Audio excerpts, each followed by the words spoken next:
السلام عليكم ورحمة الله وبركاته. أهلا بيكم معايا في قناتي. تعالوا نعمل مع بعض تورتة سهلة جدا جدا بدقيق الاسبونج الجاهز. في ناس كتيرة بتبقى مش عارفة تعملها ازاي، وكمان بتضطر ان هي تشتري تورتة لو في عندها مناسبة او حاجة من بره. طبعا احنا عارفين ان الاسعار غالية جدا. تعالوا نعملها بكل سهولة في البيت وبطريقة مضمونة 100%. انا معايا نص كيلو من الدقيق الاسبونج. نص كيلو بحط عليه 6 من البيضات، وكمان معايا نص كوباية من المية، ومعايا معلقة ممسوحة من البيكنج باودر، وظرفين من الفانيليا، او معلقة صغيرة، نص معلقة صغيرة من الفانيليا الخام، او لو عندك فانيليا سايلة بنحط نص معلقة صغيرة من الفانيليا الخام. ده انا بحطها عشان خاطر هو طبعا الدقيق السبونج الجاهز ده بيبقى موجود فيه كل المكونات، اللي هي الفانيليا والبيكنج باودر والمحسن وكل حاجة جاهزة فيه. لكن احنا عشان ضمان اكتر ان ما يكونش فيه ريحة زفارة، فبحط له فانيليا وبحط له معلقة ممسوحة من البيكنج باودر. ممكن بدل البيكنج باودر نحط معلقة ممسوحة من الخل الابيض العادي اللي بنستخدمه في الطبخ. طب دقيق الاسبونج دوت عشان خاطر نبقى عارفين، هو بيبقى موجود عند العطار وبيبقى موجود عند في السوبر ماركت. ممكن تشتريه تلاقيه موجود جاهز يعني، بس طبعا نجيب نوع كويس. انا معايا من اللي هعمل النهارده دي سبونج اللي هو بالفانيليا، او تورته بالفانيليا، عشان خاطر الدقيق اللي هو السبونج اللي بالكاكاو او اللي هو بالشوكولاته ده انا مش بحب اجيبه جاهز. يعني انا لو حابه مثلا اعمل تورته باللي هو السبونج او التورتايه بالشوكولاته، بحط اللي هو دي السبونج ده وبزوده من الكاكاو خام. اي كاكاو خام يكون نوع كويس، بس نحط معلقتين او 3 من الكاكاو الخام، وبنزود بعد كده مثلا سنة مية بسيطة عشان خاطر يظبط معانا القوام. ايه الفرق ما بين الدقيق الاسبونج العادي والتورته اللي هي بالدقيق العادي، اللي هو اللي بنستخدمه في المخبوزات؟ دقيق الاسبونج بيبقى موجود فيه المحسن، وبيبقى موجود فيه السكر بتاعه والفانيليا والبيكنج باودر وكل المادة الرافعة بتاعته يعني، وكل حاجة. يعني يا دوب بنحط معاه البيض وشوية المية، اللي هو نص كوباية من المية، المج العادي اللي بنشرب فيه الشاي، وبنحط عليه اللي هو شوية فانيليا، او لو مش عاوزة تحطي ممكن نحط خل بس وخلاص. وفي الحالتين هينجح بإذن الله معاكي. طبعا بيتضربوا كويس جدا جدا، مش اقل من 10 دقايق. طبعا اللي بنحطه انا عندي يا اما يتضرب بالمضرب اليدوي بتاع البيض، او بالعجان لو عندك عجان. مش اقل من 10 دقايق. نركز في الموضوع دوت عشان خاطر التورته لازم عشان تبقى هشة وما تهبطش منك جوه الفرن، لازم يبقى على سرعة عالية. نضرب على سرعة عالية، وكمان نفضل نضرب متواصل لمدة 7 دقايق، من 7 ل10 دقايق، مش أقل من كده، عشان تضمني إن التورتة تكون مظبوطة معاكي. طبعا ممكن إن احنا نعمل التورتة بطريقة تانية بالدقيق العادي، بس دي أضمن طريقة تعملي بيها تورتاية ناجحة من أول مرة بإذن الله.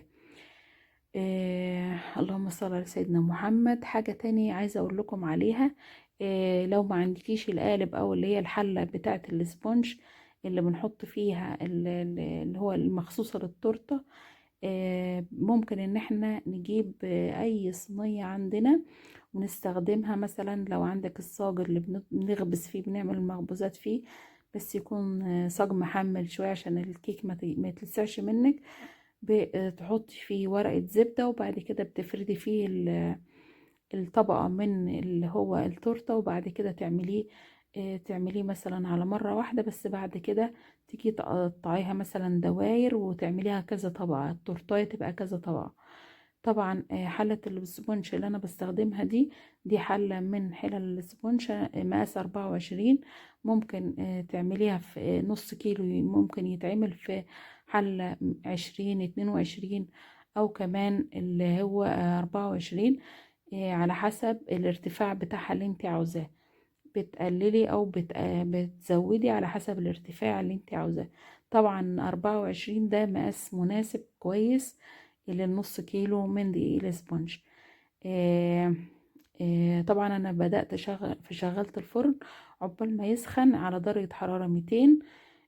بيكون لو عندك مروحة بتشغليها، وبنحط طبعا التورتة في نص على الشبكة في نص الفرن بالظبط، عشان خاطر يبقى ضامنين ان في توزيع حرارة كويس، والتورتاية ما تهبطش مننا. لازم التورتة تخش على، او اللي هو الكيك ما يخش على درجة حرارة مظبوطة، يعني يكون الفرن متسخن من قبل كده عشان ما تهبطش مننا. ونظبط درجة الحرارة عشان خاطر ما تعملش، ما تستويش من بره ونلاقيها من جوه عاملة زي العجين، ونلاقيها فاضية من جوه كده وتبقى معجنة. فاحنا لازم نسخن الفرن من قبل كده على درجة حرارة 200، ونشغل المروحة لو في مروحة. ما فيش مروحة خلاص بنشغل عادي الفرن، ما بنشغلش طبعا الشواية، هو الفرن ويكون على درجة حرارة 200. طبعا انا هنا دهنت الحلة بتاعت الاسبونج، دهنتها بشوية من الزيت، وبعد كده حطيت في الارضية بتاعتها حتة من اللي هو ورق الزبدة، عشان خاطر اضمن ان الحتة من تحت القعر من تحت ما يلزقش معايا بعد ما تطلع من الفرن، وتطلع معايا بسهولة. زي ما قلت لكم قبل كده، الدقيق السبونج بحطه في المضرب باليد. ممكن المضرب اليدوي، لكن ما ينفعش في الخلاط خالص. ما ينفعش نضرب الدقيق السبونج او نعمل تورته في الخلاط، ما ينفعش. لازم بمضرب يدوي، مضرب بيض او بعجان. طبعا بنعمل باللي هو اللي عامل زي المضرب كده، عشان خاطر دي مش عجينة مثلا عايزين نعجنها، لا، ده احنا عايزين ندخل هوا على قد ما نقدر جوه العجينة، عشان خاطر تديني هشاشة حلوة قوي للتورتة، وما تبقاش مكتومة. طبعا زي ما انتوا شايفين بنحط كل حاجة مع بعضها. حطينا البيض ودقيق الاسبونج والفانيليا وكمان المية، وكل ده مع بعضيه عشان خاطر يتضرب كويس جدا. لو حابة ان لو عندك خل، انا ما عنديش خل فاستعملت شوية من الفانيليا. ممكن لو عندنا خل نشيل الفانيليا او ممكن نخلي فانيليا عادي ونحط معاها معلقة ممسوحة من الخل الابيض اللي بنستخدمه في الطبخ، وما بنحطش البيكنج باودر. لو ما عندكش الخل يبقى بنحط مكانه معلقة من البيكنج باودر.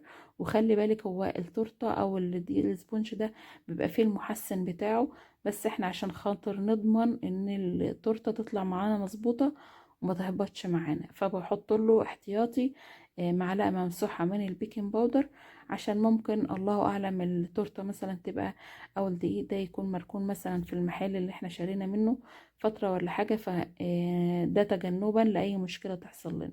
طبعا الحاجه غاليه ومش عايزين نكلف ونعمل وتطلع بعد كده الحاجه بايظه مننا. فده بيديكي يعني ايه زيادة تأكيد عشان خاطر الاسبونج يطلع معانا كويس. طبعا زي ما انتوا شايفين انا حطيتها في حلة اللي هي بتاعة الاسبونج دي مقاس 24، وبنساوي الاطراف بتاعتها كده بعد ما لازم الحجم يتضاعف جدا. وبنلاحظ ان القوام بقى كريمي، واللون بتاع الاصفر اللي هو بتاع البيض في الاول ده اختفى تماما، بقى اتحول للونها ابيض. والحجم بتاع العجينة اتضاعف كتير عن الاول. فبنلاقي كده كده نضمن ان الكيكة تطلع معانا، او التورته تطلع معانا هشة ومش مكتومة من جوه. طبعا بنفرد زي ما قلت لكم ورق الزبدة على، ندهن الصينية زيت الأول من الجناب ومن تحت، ونحط ورقة من الزبدة زي ما وريتكم كده، بنقطعها دايرة ونحطها. لو ما عندكيش حلة الاسبونج، على حسب طبعا الارتفاع اللي انت عاوزاه، ممكن نحطه في صاج كده من بتاع المخبوزات ونقطعها دواير ونعملها كذا طبقة، ما فيش اي مشكلة. طبعا زي ما انتوا شايفين انا ضربتها لمدة 11 دقيقة. طب ينفع ان احنا نعملها بالمضرب اليدوي؟ ايوه ينفع، لكن بالخلاط لا، طبعا هتطلع فاشلة ومش هتنجح معاكي ابدا. لازم يكون تتضرب لمدة من 7 ل10 دقايق على الاقل، عشان خاطر نضمن ان التورته معانا تطلع مظبوطة. بعد ما خلصتها خلاص كده بديها خبطتين بس على الرخامة كده عشان تتساوى، وبعد كده بندخلها على فرن درجة حرارته 200 مش اقل من كده. وبعد كده نحطه في الرف الوسطاني، ونتأكد ان الفرن مسخن من قبل كده على درجة حرارة 200. وبعد كده لمدة 35 دقيقة، وبعد كده نفتح عليها نشوفها. لو حاسين ان هي ما استوتش نحط خلة كده في النص، لو حاسين ان هي ما استوتش ممكن نسيبها نزود 5 دقايق تاني لحد ما نحس ان هي استوت. طبعا بنطلعها على يعني مثلا في حتة تكون دافية عشان خاطر ما تهبطش مننا لو تعرضت للهواء البارد. زي ما انتوا شايفين انا حاطه فوطة على الرخامة، وبعد كده بعد ما بطلعها من الفرن على طول بروح مغطياها بفوطة او حاجة، وما تبدأيش تعملي فيها او تزينيها الا تاني يوم يستحسن. وهنشوف في الفيديو الجاي ان شاء الله ازاي نزين التورتة بأقل الامكانيات وبطريقة سهلة جدا. وزي ما انتوا شايفين التورتة شكلها والتسوية بتاعتها مظبوطة ما شاء الله عليها. اتمنى يكون الفيديو عجبكم، واشوفكم في الفيديو الجاي ان شاء الله واحنا بنزين التورتة مع بعض. وان شاء الله باذن الله بعد الفيديو ده هتبقى متأكدة 100% من نجاح التورتة معاكي، وطبعا انضف واحسن واوفر بكتير من اي تورتة هتشتريها من بره. واشوفكم على خير باذن الله الفيديو الجاي واحنا بنزين التورته مع بعض ان شاء الله، وهوريكم ازاي تقطعيها وكل التفاصيل الخاصه بالتورته ان شاء الله معايا على مدار الحلقات اللي جايه ان شاء الله باذن الله. اتمنى تكونوا استمتعتوا بالحلقه، واشوف وشكم على خير باذن الله. والسلام عليكم ورحمه الله وبركاته.